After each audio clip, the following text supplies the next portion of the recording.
अब हमें क्या पता करना है कि हमें कितना एक्सपेंडिचर करना है सीएसआर का, सीएसआर एक्सपेंडिचर, तो वो कितना है आपका 2% ऑफ एवरेज नेट प्रॉफिट। ठीक है, अब मैंने बोला नेट प्रॉफिट, तो नेट प्रॉफिट को सबसे पहले कैसे कंप्यूट करना है वो देखते हैं।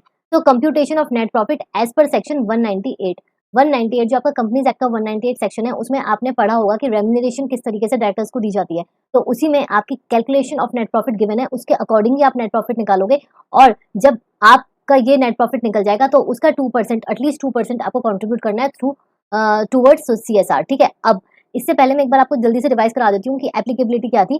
तो अगर आप लिस्टेड कंपनी हो तो लिस्टेड कंपनी तो भाई देगी ही देगी, ठीक है, कंट्रीब्यूट करेगी करेगी। पब्लिक कंपनी है तो उसमें 3 कंडीशन है। सबसे पहले हम क्या बात करते हैं, टर्नओवर। टर्नओवर मतलब सेल्स, वो सबसे ज्यादा होती है, तो उसको लर्न करने का तरीका भी सबसे पहले है, और उसमें आता है आपका 1000 करोड़ और मोर। ठीक है, सेकंड आपका होता है नेटवर्थ। नेटवर्थ है आपकी 500 करोड़ और मोर। और फिर सबसे एंड में आता है आपका क्या, नेट प्रॉफिट। तो नेट प्रॉफिट जो है आपका अगर 5 करोड़ से ऊपर है तो आप कंट्रीब्यूट करोगे। तो ये 3 पैरामीटर्स हैं, अगर इन 3 पैरामीटर्स में से कोई एक भी आपका हो रहा है तो उसमें आप एलिजिबल हो जाते हो to constitute what, CSR committee. And उसमें जो आपका नेट प्रॉफिट कैलकुलेट करके निकलेगा और 5 करोड़ से ज्यादा है तो आपको 2% उसका कंट्रीब्यूट करना पड़ेगा। ठीक है, और वो किस तरीके से करना है, सेक्शन 198 के अकॉर्डिंग। अब देखो इसमें और चीजें क्या बताई हैं। नेट प्रॉफिट में बेसिकली 2 कंपनीज को हम देखते हैं, Indian company and foreign company, covered under CSR rules. तो सबसे पहले जो नेट प्रॉफिट आपका निकलेगा वो as per financial statement prepared in accordance with applicable provision of CA. तो एप्लीकेबल प्रोविजन कौन सा है आपका, सेक्शन 198। ठीक है, जो यहाँ पे भी दिया हुआ है एक्सप्लेनेशन के तौर पे कि आपको जो कंप्यूट करना है, जो कैलकुलेशन करनी है वो नेट प्रॉफिट की एज पर सेक्शन 198 होगी। ठीक है, दूसरी चीज उसने क्या बोला है, but shall not include the namely. आपको 2 चीजें ऐसी हैं जो इंक्लूड नहीं करनी है। तो बेसिकली वो क्या है, देखो कोई भी प्रॉफिट जो अराइज हो रहा है आपका ओवरसीज बैंक, ओवरसीज ब्रांच और ब्रांचेस ऑफ द कंपनी। अगर आपकी कोई कंपनी यहाँ पर है इंडिया की, लेकिन उसकी एक ब्रांच ओवरसीज है, दूसरी कंट्री में है, तो उसका प्रॉफिट आप क्या नहीं करोगे, इंक्लूड नहीं करोगे। दूसरी चीज, any dividend from other companies in India which are covered under and complying with the provision of section 135 of companies act 2013। तो बेसिकली कोई भी प्रॉफिट या कोई भी डिविडेंड जो बाहर की कंपनी में है उसका आप इंक्लूड नहीं करोगे। बेसिकली इस चीज के पीछे पर्पस क्या है, व्हाट इज द पर्पस। भाई देखो, पर्पस सिंपल सा ये है कि जब आप अपनी कंट्री को पे बैक करना चाह रहे हो, अपनी सोसाइटी के टूवर्ड्स कुछ कंट्रीब्यूशन देना चाहते हो, तो वो आपके अपनी ही कंपनी का होना चाहिए प्रॉफिट। ठीक है, हमने जब पढ़ा था सीएसआर तो क्या पढ़ा था कि हमारा इंडियन कल्चर है कि हम जो लेते हैं उसको वापस भी करते हैं। ठीक है, तो वो एक ग्रेटिट्यूड की फॉर्म में होता है। तो एनवायरमेंट, जब हमारी कंपनी इंडिया में है, हम यहाँ के रिसोर्सेज यूज कर रहे हैं, सब कुछ कर रहे हैं, तो हमारा जो भी प्रॉफिट डिविडेंड जो भी होगा वो भी हमारी कंपनी का कैलकुलेट होगा। As simple is that. ठीक है, अब ये तो रहा आपका net profit in terms of Indian company. Foreign company के उसमें क्या है, net profit means the net profit of such company as per profit and loss, as per profit and loss prepared in terms of clause A subsection 1 of section 381 read with section 198। Basically वो foreign company के case में ये कह रहा है कि जो preparation आपकी फाइनल अकाउंट्स की है फॉरेन कंपनी, वो आपके सेक्शन 198 के कंटेक्स्ट में होगी। और ये फॉरेन कंपनीज वो हैं स्पेसिफिकली जो आपके सीएसआर रूल्स के अंडर हैं। ठीक है, तो अगर इसमें से कोई क्वेश्चन आता है तो आपको इसमें ये लिखना जरूर है कि ये जो प्रोविजन है ये सिर्फ उन कंपनीज के लिए है जो कवर्ड अंडर सीएसआर रूल्स है, और उसमें इसमें कुछ और ज्यादा नहीं है। ठीक है, बेसिकली अगर हमारी कंपनी है और हमारी ही कोई ब्रांच बाहर है तो हम उसका प्रॉफिट और डिविडेंड इंक्लूड नहीं करेंगे। और कैलकुलेशन कैसे होगी, as per section 198। So now every company will have to report its standalone net profit during financial year for the purpose of determining whether or not it triggers the section 135 subsection 1 of the Companies Act। Standalone मतलब उनकी खाली individual, अगर हम बात करें तो individual जो है रिपोर्ट भेजनी है आपको नेट प्रॉफिट की कि क्या वो ट्रिगर कर रहा है सेक्शन 135 सबसेक्शन 1 और नॉट। एंड 135 सबसेक्शन 1 में क्या है, eligibility to constitute CSR committee. ठीक है, अब जो मैंने आपको ऊपर बोला वो चीज सीएसआर, सीएसआर एक्सपेंडिचर, आपको एक्सपेंडिचर करना कितना है, तो वो रूल 7 में आपका गिवन है ऑफ सीएसआर रूल्स 2014। जो आपका नेट प्रॉफिट है उसका 2% of average net profit preceding three preceding financial year. ठीक है, आपको पिछले 3 साल का नेट प्रॉफिट निकालना है और जो निकलेगा उसका 2% आपको सीएसआर की तरफ कॉन्ट्रीब्यूट करना है। ये लिमिट बहुत इंपॉर्टेंट है, तो याद रखना, चार्ट फॉर्म में लिख सकते हो, कैसे भी लिख सकते हो। Every eligible company, as per section 135 subsection 1, spends at least 2% of average net profit of the company preceding financial year, जो पिछले 3 साल का है। ठीक है, ये आपका एक्सपेंडिचर है, preference given to local areas. अगर आप एक्सपेंडिचर करोगे तो ऑब्वियसली आपको प्रेफरेंस कहाँ देनी है, कि लोकल एरियाज में दो। When there is less than 3 years then since incorporation. ठीक है, अगर आपका 1 साल में ही आपने इनकॉर्पोरेट करी कंपनी और उसके 1 साल में ही आपका नेट प्रॉफिट 5 करोड़ पहुंच जाता है तो उतने ही का आप ले लोगे। ठीक है, देखो एडमिनिस्ट्रेटिव ओवरहेड्स क्या है, हमारे एक्सपेंसेस हैं, राइट। तो हमें क्या ध्यान रखना है, हम कुछ कंट्रीब्यूट कर रहे हैं, फॉर एग्जांपल हम 1000 करोड़ एक्सपेंडिचर कर रहे हैं, हमारी बहुत नेटवर्थ है, ठीक है, हम 1000 करोड़ क्या कर रहे हैं, एक्सपेंडिचर कर रहे हैं, और ये एक्सपेंडिचर कैसा आया बेटा, आपका 2% ऑफ एनपी आया, ठीक है। तो ये जो आपका 2% ऑफ एनपी आ गया है 1000 करोड़, उसका हमें इंश्योर करना है कि 5% से ज्यादा नहीं हो, ठीक है। हमें इंश्योर करना है कि ये इसका 5% से ज्यादा ना हो। ये कितना है आपका, 5% अगर हम कैलकुलेट करेंगे 1000 का, तो कितना आया, 50 करोड़। तो 50 करोड़ तक की हमें एडमिनिस्ट्रेटिव ओवरहेड्स की लिमिट रखनी है, आया समझ में। अब देखो, the board shall ensure that the administrative overhead shall not exceed 5% of total expenditure of the company for the financial year. ये बेसिकली क्यों बोल रहा है, अब देखो आपके पास अगर 100 रुपए हैं जेब में, तो आप किसी को 10 रुपए दोगे ना, तो यहाँ वो बात कर रहा है कि आपके एक्सपेंसेस इतने भी ना हो जाएं कि आप जो कंट्रीब्यूट करना चाह रहे हो वो उससे भी ऊपर हो जाए, तो फिर तो आपके लिए वो लॉस वाली पोजीशन हो जाएगी, ठीक है। और सीएसआर जो प्रोविजन है वो कहता ही है कि आपके जेब में इतना पैसा होना चाहिए, तब आप उसमें से 2% दे दो। आई बात समझ में। तो इसीलिए ओवरहेड्स के केस में बोर्ड को खासकर बोला गया है कि इंश्योर करना है कि वो एक्सीड ना कर जाए आपके सीएसआर एक्सपेंडिचर को, जो आप उस पर्टिकुलर ईयर में देना चाह रहे हो, राइट। अब ओवरहेड जो एक्सपेंसेस हैं आपके, उसमें क्या क्या इंक्लूड होगा और क्या एक्सक्लूड होगा। तो देखो, जो एडमिनिस्ट्रेटिव ओवरहेड्स हैं उसमें सिर्फ हमें दो चीजें इंक्लूड करनी है, that is general management and administration की जो कॉस्ट होगी, ठीक है। अदरवाइज एक्सक्लूड करेगा वो सारे एक्सपेंसेस जो डायरेक्टली इंकर्ड हो रहे हैं on CSR project.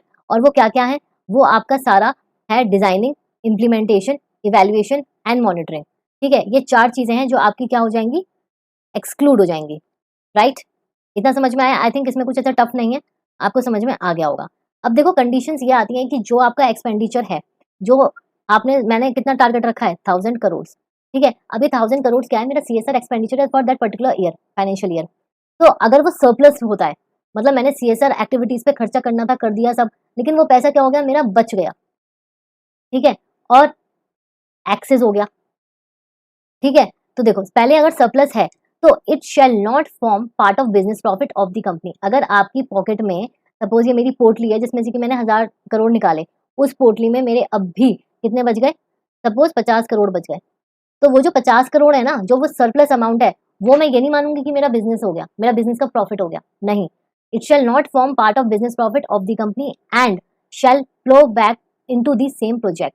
Same project जो आपका सीएसआर है, ठीक है, वो हम उसको उसी में कर देंगे, और shall be transfer to unspent CSR account and spent in pursuance of CSR policy and annual action plan of the company, ठीक है। या फिर वो सारे ऑल्टरनेटिव दे रहा है, transfer such surplus amount to fund specified in schedule 7। Schedule 7 में आपकी एक्टिविटीज थी, मैंने बताया था, within a period of 6 months from the expiry of the financial year, ठीक है। तो बेसिकली वो यहाँ पे जो क्रक्स बोलना चाह रहा है, वो ये बोलना चाह रहा है कि अगर आपकी पोटली में पैसा बच गया है और आपने सारे सीएसआर एक्टिविटीज में डाल दिया पैसा, तो आपके पास 3-4 ऑल्टरनेटिव्स हैं।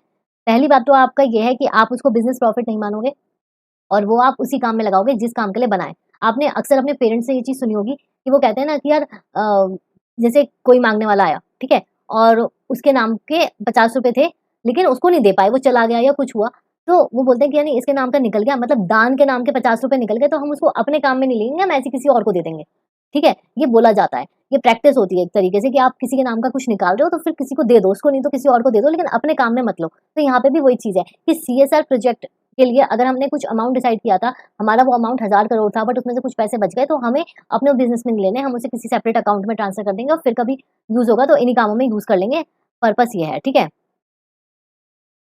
उसके बाद देखो ये क्या बोल रहा है, एक्सेस सीएसआर स्पेंड्स में भी सेट ऑफ एक्सेस ऑफ 2%। अगर हमने दे दिया, मतलब अगर 1000 करोड़ हमारे 2% आ रहा है, सपोज हमारा 1500 करोड़ खर्च हो गया, ठीक है, तो such excess amount may be set off against the requirement of CSR spending under section 135 subsection 5 up to the immediate succeeding 3 financial subject to the condition that. मतलब आप क्या करोगे, उसको सेट ऑफ कर दोगे, ठीक है। तो जो excess shall not include the surplus arising out of CSR activities if any and the board of the company shall pass a resolution to that effect. समझ में आ गया, ये तो बहुत ही सिंपल चीज है, ठीक है। आपको इसकी पीडीएफ मिल जाएगी, तो जो भी बच्चे नोट कर रहे हैं, नोट करना बंद कर दें। ये पीडीएफ आपको मेरे टेलीग्राम चैनल पर मिल जाएगी, तो वहां जाके देख सकते हो, पढ़ भी सकते हो और डाउनलोड भी कर सकते हो, तो आपका ये पूरा का पूरा चैप्टर आपके पास हो जाएगा, ठीक है। अब होता है एक्विजिशन ऑफ कैपिटल असेट्स, ये बहुत इंपॉर्टेंट चीज है और यहाँ बच्चे बहुत कंफ्यूज भी होते हैं। देखो basically acquisition of capital assets को क्यों बोल रहा है। अब आप बोलोगे मैम हम तो बात कर रहे थे कि सीएसआर प्रोजेक्ट्स में पैसा लगाएंगे, ठीक है। तो यहाँ पे अगर हम कोई कैपिटल असेट क्या होती है, आपकी लैंड, बिल्डिंग, ठीक है, फिक्स्ड असेट जो आपकी कैपिटल होती है। तो अगर हम उसमें पैसा लगा देते हैं तो फिर हमारा कहाँ से, वो तो प्रॉपर्टी हमारी हो गई नहीं। ध्यान से सुनना इस चीज को, जो CSR अमाउंट है may be spent by company for a creation और acquisition of a capital asset which shall held by, ये इन्होंने क्या दी है यहाँ पे, कंडीशन दी है। ठीक है, ऐसे नहीं कि मेरे पास 1000 करोड़ पड़ा है, मैंने कोई प्रॉपर्टी खरीद ली और बस हो गया कि जी मैंने तो वो प्रॉपर्टी खरीदी है, नहीं। आपको देखो, आपने ध्यान से सुना होगा कभी कि ट्रस्टीज होते हैं, बहुत बड़ी बड़ी कंपनीज होती हैं, उनके ट्रस्टीज होते हैं या फिर चीजें होती हैं जो चैरिटी, आपको कॉज वही रखना है। फॉर एग्जाम्पल, आपने कोई चैरिटी पर्पज से कोई NGO खड़ा कर दिया, सेक्शन 8 कंपनी खड़ी कर दी, ठीक है, तो वो तो आपकी इंक्लूड होगी कि आप CSR के लिए कर रहे हो। तो इसीलिए क्या है कि अगर आप पैसा वैसे डायरेक्टली नहीं देना चाहते तो आपने कोई एक्विजिशन ऑफ कैपिटल एसेट कर ली, लाइक आपने कोई बिल्डिंग ले ली, आपने कोई जगह खरीद ली और उस पर आप अपनी ट्रस्ट के थ्रू, NGO के थ्रू आप अपना काम कर रहे हो, तो वो भी किस में इंक्लूड होगा, वो CSR में इंक्लूड होगा। सेक्शन 8 कंपनी और रजिस्टर्ड पब्लिक ट्रस्ट और registered society having charitable objects and CSR registration number, और उसका क्या होगा, उसका CSR रजिस्ट्रेशन नंबर होगा। ठीक है, तो ये चीजें हैं। तो acquisition of capital assets obviously हो सकती है, बट उसमें आपकी एक कंडीशन है कि वो चैरिटेबल पर्पस के लिए होनी चाहिए। Beneficiaries of the set CSR project in the form of the self help groups, collectives, entities. ठीक है, जो भी CSR प्रोजेक्ट है जो उसके बेनिफिशरीज है वो एक ग्रुप में होने चाहिए। लाइक आपने किसी के लिए NGO खुलवाया तो वहां पर एक विमेन के लिए अगर खुलवाया तो उनके उससे ही जो ग्रुप ऑफ विमेन है उनको हेल्प होनी चाहिए और कलेक्टिवली वॉलंटरी होने चाहिए, वॉलंटियर्स होने चाहिए, ये सारी चीजें हैं। मतलब बेनिफिट टू द सोसाइटी है, ठीक है, एक पब्लिक अथॉरिटी है, तो इस हिसाब से आप एक्विजिशन ऑफ कैपिटल एसेट्स कर सकते हो। तो अभी तक जो है आई थिंक वो क्लियर है। अगर स्टिल कोई डाउट है तो आप नीचे कमेंट सेक्शन में पूछ लेना, मैं आपको बता दूंगी। नौ, आपका 8 है CSR मॉनिटरिंग। CSR मॉनिटरिंग मतलब आपका कोई प्रोजेक्ट चल रहा है CSR का, तो उसको आपको मॉनिटर करना है और मॉनिटर वेरियस पैरामीटर्स पे करना है। Like monitoring is essential to assess if the progress is on expected lines और not. In terms of what, in terms of timelines, कि अगर आपने ये टाइमलाइन सेट करी है कि 1 साल का है तो क्या वो 1 साल में कंप्लीट हो गया या नहीं। बजटरी एक्सपेंडिचर, जितना आपने बजट रखा था क्या उतना खर्च हो रहा है या उससे ज्यादा तो कहीं खर्च नहीं हो रहा। अचीवमेंट ऑफ माइलस्टोन्स, माइलस्टोन्स मतलब 1 साल में आपने ऑब्वियसली कुछ कुछ माइलस्टोन्स रखे होंगे ना कि इस डेट तक, लाइक फॉर एग्जांपल जून तक ये हो जाना चाहिए, अगस्त तक ये हो जाना चाहिए, नवंबर एंड तक ये हो जाना चाहिए। तो ये छोटे छोटे माइलस्टोन्स हैं, तो वो बेसिकली आपका प्रोजेक्ट है। आप अपने हिसाब से देखो कि पैसा ठीक जगह खर्च हो रहा है, जो चीजें हैं वो एक्यूरेटली हो रही हैं या नहीं हो रही हैं, ये आपकी मॉनिटरिंग है और ये एक एसेंशियल पार्ट है to assess the full CSR project. ठीक है, recommend appropriate actions if needed. अच्छा, अब मॉनिटरिंग का जो चीज है वो हम देखते हैं, एक सेकंड में। मॉनिटरिंग के कुछ टर्म्स हैं जो आपको समझने हैं। ये मॉनिटरिंग क्या है, मॉनिटरिंग एक integral part of CSR activity है जो आपको करनी ही करनी है। ठीक है, मॉनिटर करना है मतलब टू चेक। अगर किसी बच्चे को समझ में नहीं आ रहा मॉनिटरिंग, तो कीप चेक ऑन। ठीक है, इंटीग्रल पार्ट है CSR एक्टिविटी का, goes concurrently with the implementation, implement होता रहेगा, आप मॉनिटर करते रहोगे step by step. CSR committee and board should apprise periodically of progress and CSR activities undertaken. जो भी आप CSR एक्टिविटीज को अंडरटेक कर रहे हो उसके रिगार्डिंग जो CSR कमेटी है वो बोर्ड को जो बोर्ड है वो अप्रेज करती रहे कि हाँ जी काम बहुत अच्छा हो रहा है, काम बहुत अच्छा हो रहा है, और उसी की रिपोर्ट बने। ठीक है, रिपोर्ट बन के उस पर अगर कोई रिकमेंडेशन है, अप्रोप्रिएट एक्शन लेने हैं तो आपके ले सकता है। तो बेसिकली सबसे पहले क्या है, मॉनिटरिंग क्या है, एक एसेंशियल पार्ट है CSR एक्टिविटीज का। आपको मॉनिटर करना है इन terms of timelines, budgetary and milestones, achievement of milestones, ये चीजें हैं। तो ये होगी डेफिनेशन ऑफ CSR मॉनिटरिंग। उसके बाद मॉनिटरिंग क्या है, तो ऐसे ना आप उसके, ये एक्चुअली फीचर्स हैं, तो आप ऐसे 3 4 ऐसे करके आप 4 फीचर्स लिख सकते हो अलॉन्ग विद द डेफिनेशन। तो फर्स्ट क्या है, ये it is a integral part of CSR activity. Second, goes concurrently with the CSR implementation. Third, CSR committee and board apprise करना चाहिए और उसी पर रिपोर्ट बननी चाहिए, और रिपोर्ट जो है अगर कुछ है तो वो रिकमेंड कर सकता है अप्रोप्रिएट एक्शंस अगर चाहिए तो ये हो गया आपका क्या, पूरा CSR क्या हो गया बेटा, CSR पूरा आपका एक्टिविटी। ठीक है, अब to ensure that the funds are utilised prudently for the intended purpose, the company should place appropriate checks on the utilisation of funds. Basically देखो, जो उसने बोला बजटरी कंट्रोल, वो यही चीज है कि जो भी आपने फंड्स डिसाइड किए हैं, आपने 1000 करोड़ डिसाइड किया है, तो वो आपके टाइमली हो जाने चाहिए। ऐसा नहीं है कि एक टाइमलाइन है, फॉर एग्जाम्पल 1 साल की टाइमलाइन है, आपने 1000 करोड़ का रखा, तो ये नहीं है कि 1000 करोड़ यहीं पे सारे खर्च हो जाने चाहिए स्टार्टिंग में ही, नहीं, उसका भी बाइफर्केशन होता है। ठीक है, कि आपको इस टाइम तक इतने करने हैं, ये एक्टिविटीज होंगी, ऐसा होगा ऐसा होगा, तो आपको क्या करना है, टू चेक रखना है प्रॉपर्ली यूटिलाइजेशन ऑफ फंड्स पे। The fund should be released in a phased manner. हाँ, फेज्ड मैनर मतलब इतने फेज पे इतना हो जाना चाहिए, इतना हो जाना चाहिए, ऐसे करके आपका पूरा सेगमेंट होना चाहिए। आई बात समझ में। अब spending mandate and consequences of not spending. Basically वो ये कह रहा है कि आपने टारगेट तो सेट कर लिया कि चलो हमारा 1000 का है, बट पेंडिंग मैंडेट क्या है और अगर आप नहीं करते हो तो क्या होगा, कॉन्सिक्वेंसेस क्या है। As per section 135 subsection 5 read with section 135 subsection 6 elaborates mandatory spending requirement. सबसे पहले तो आपने अगर मीट नहीं करा क्राइटेरिया, ठीक है, सीएसआर टारगेट आपने फुलफिल नहीं करा, तो board shall mention the reason for not spending in its report. आपको सबको पता है कि सीएसआर रिपोर्ट जाती है जो हमारे फाइनेंशियल स्टेटमेंट्स होते हैं, फाइनल स्टेटमेंट्स होते हैं, उनके साथ हमारी अटैच होती है। तो अगर आपने वो टारगेट अचीव नहीं करा या फिर आपने स्पेंड नहीं करा तो उसका जो रीजन है वो बोर्ड स्पेसिफाई करेगा अपनी सीएसआर रिपोर्ट में, ठीक है। Now analysis of unspent CSR account related to ongoing project. सबसे पहले हम देखते हैं ऑनगोइंग प्रोजेक्ट किस चीज को कह रहा है, उसके बाद हम फर्दर डिस्कस करेंगे।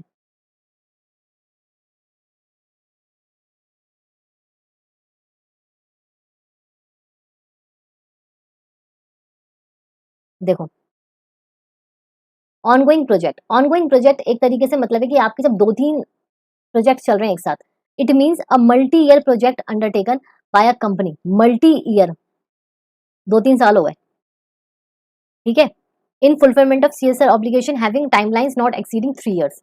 मतलब बेसिकली मैंने आपको क्या बोला कि मल्टी ईयर प्रोजेक्ट है, मल्टी प्रोजेक्ट्स नहीं है, मल्टी ईयर प्रोजेक्ट है, मतलब कि 2-3 साल का चल रहा है जिसकी मैक्सिमम लिमिट 3 साल है। ये नहीं ना कि आप कह रहे हो कि हाँ मेरा तब से एक सीएसआर प्रोजेक्ट चल रहा है, वही चल रहा है, वही चल रहा है, तो ऐसा भी नहीं होना चाहिए।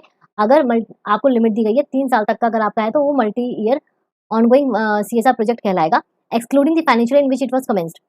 मतलब फॉर एग्जांपल अगर 2023 में वो कमेंस हुआ है तो हम उसको इंक्लूड नहीं करेंगे, हम 24 से काउंट करेंगे, तो 24 टू 27 आपका 3 साल का प्रोजेक्ट है, ठीक है।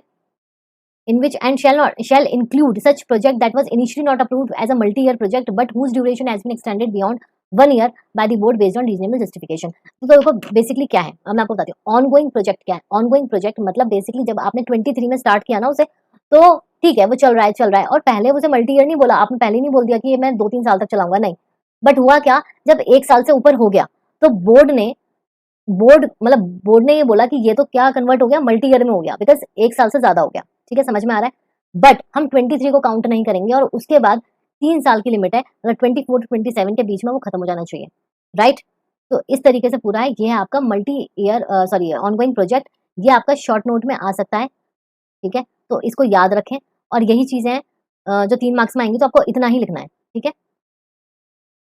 ये इस तरीके से आप चार्ट फॉर्म में भी लिख सकते हो, ये वही चीज है जो मैंने आपको ऊपर बताई है, तो ये चार्ट फॉर्म में भी आप इस तरीके से प्रेजेंट कर सकते हो। अब ये सारे मिसलेनियस पॉइंट्स हैं, ये मैं आपको एक बार बता देती हूँ, फिर उसके बाद हम ऊपर चलेंगे। Tax benefits under CSR, no specific tax exemptions have been extended to CSR expenditure per se. Tax exemptions नहीं है, ठीक है, no specific tax exemptions have been extended to CSR expenditure. The Finance Act 2014 also clarifies that expenditure on CSR does not form part of business expenditure. उसको हम business expenditure नहीं मानते हैं, ठीक है, वो आपकी एक ड्यूटी है, वो आपका बिजनेस का पार्ट नहीं है। अब पता है सीएसआर को प्रमोट भी करना जरूरी है, ठीक है, तो इसीलिए सीएसआर अवार्ड रखे जिसको बोलते हैं आपका NCRA, NCSRA, ठीक है। ये देखो तो एमसीए और गवर्नमेंट ऑफ इंडिया ने ये इनिशिएट किया, इंस्टीट्यूट किया NCSRA, ठीक है, जिसको हम कहते हैं national corporate social responsibility awards. और आप ये देखोगे कि बहुत सारे अवार्ड्स एक्चुअल में मिले हैं पास्ट में जिन्होंने अच्छा काम किया है सोसाइटी के लिए। अब भाई देखो जब आपके पास पैसा है, सब कुछ है, तो आपको कंट्रीब्यूट करना बनता है। तो to recognise companies have been made positive impact on the society through the innovative and sustainable CSR object initiatives. तो जो कंपनी बहुत अच्छा करती है, पॉजिटिव इम्पैक्ट लाती है सोसाइटी के लिए, उसके लिए गवर्नमेंट ने ये इंस्टीट्यूट किया, क्या, नेशनल सीएसआरए, जो कि आपका अवार्ड्स हैं, ठीक है, और ये कुछ पैरामीटर्स को काउंट करके फिर आपको दिए जाते हैं। तो NCSRA seeks to recognise outstanding projects in following 3 categories, ठीक है। तो अगर आप इन 3 कैटेगरीज में करते हो तो आपको एक्सीलेंस मिलती है और आपको अवार्ड मिल सकता है। 4 awards for excellence in CSR based on CSR spend, 5 awards, ये 4 अवार्ड्स, 5 अवार्ड्स एंड 11 अवार्ड्स। तो बेसिकली ये 3 कैटेगरीज हैं जिसमें कि सबसे पहले तो स्पेंड पे है 4 award, 5 awards for aspirational districts and 11 awards national priority areas, ठीक है। इसमें और कुछ लिखने की जरूरत नहीं है ज्यादा। 3 separate awards are for micro small and medium enterprises. तो ये बेसिकली अगर आपको अवार्ड्स का भी छोटा शॉर्ट नोट आता है या फिर एब्रिविएशन आपको ध्यान रखनी है, NCSRA, national corporate social responsibility awards. Various other aspects that may be kept in mind undertaking CSR, फटाफट ये पढ़ लेते हैं। CSR activities under the Companies Act 2013 shall not contravene any other prevailing laws of the land including cigarettes, tobacco products etc. ठीक है, तो आपको activities का ध्यान रखना है और वो कॉन्ट्रावीन नहीं होनी चाहिए कोई भी अदर लॉ से। तो सबसे पहले क्या है, कॉन्ट्रावीन नहीं होनी चाहिए अदर लॉ से। Contribution and involvement of employees in CSR of the company will no doubt generate interest, pride in CSR work and promote an obligation to SRC socially responsible corporate. तो मतलब जो contribution है employees का, ठीक है, तो वो एक इंटरेस्ट के साथ ही होगा, वो वॉलंटरी इन नेचर होना चाहिए। One off events such as marathons, awards, charitable advertisements, sponsorship of TV programmes would not be qualified as a part of CSR expenditure. अगर आपने एक बार वन ऑफ इवेंट है, मतलब एक बार आपने कर ली मैराथन, अवार्ड्स दी थी, चैरिटेबल वगैरह, तो ये आपका सीएसआर एक्सपेंडिचर में नहीं आएगा। तो ये बेसिक 3 चीजें हैं जो आपको ध्यान रखनी है, और इसी के साथ जो आपका मिसलेनियस पार्ट है वो कंप्लीट हो गया है। अब जो बीच में 2-3 टॉपिक है वो हम देखते हैं।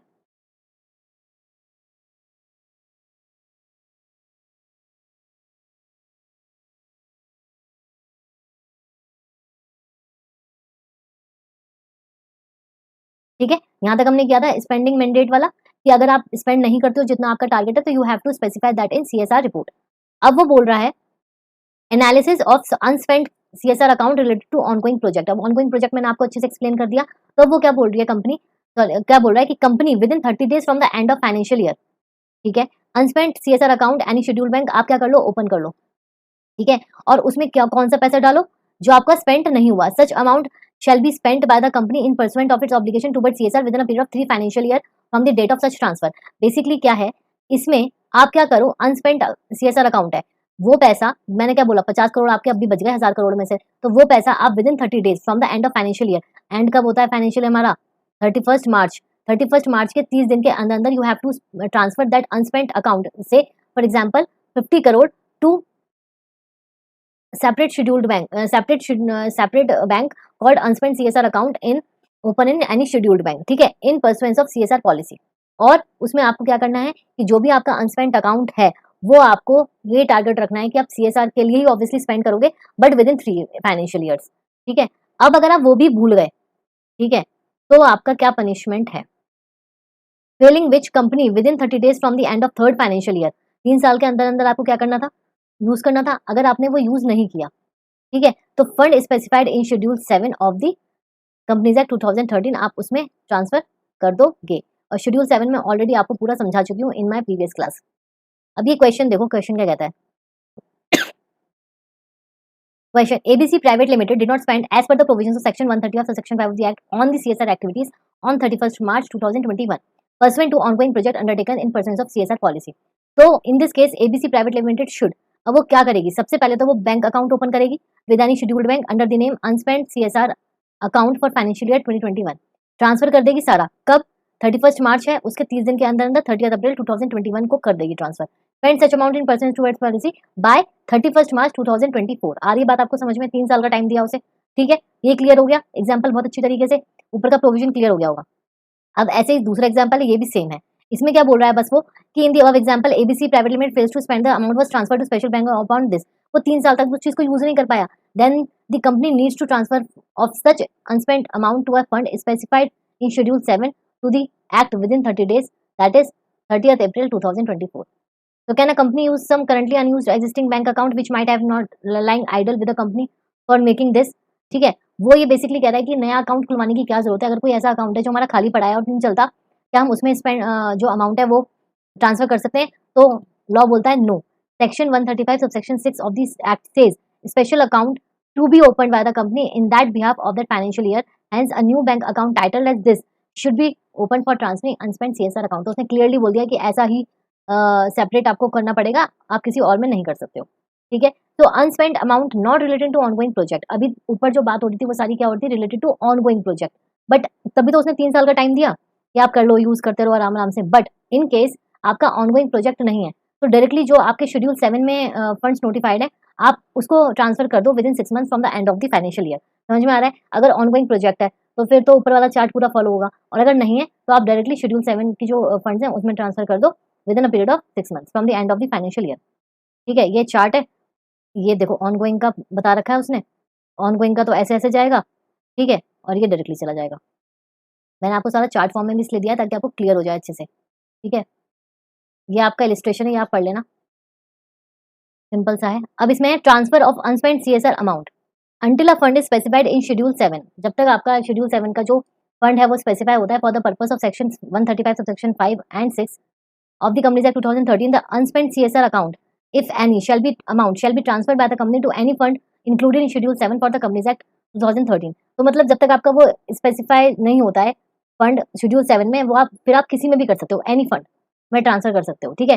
तो expenditure incurred on specified activities that are carried out in India only will qualify to CSR expenditure. को कंट्रीब्यूट करना है तो सीएसआर से रिलेटेड ही करोगे, अगर उससे अलग किया तो परमिसेबल नहीं है। नाउ अनदर पॉइंट, पेनल्टी किसमें गिवन है, सेक्शन 135 सेक्शन 7 कि अगर आप कोई भी कॉन्ट्रावेंशन करते हो, डिफॉल्ट करते हो इन सेक्शन 135 सेक्शन 5 एंड 6, तो पेनल्टी किस तरीके से लगेगी। देखो, company pay up to twice the amount meant to transfer, अगर आपको 50 करोड़ ट्रांसफर करना था, ठीक है, तो आपको अब कितना करना पड़ेगा, 100 करोड़, ठीक है।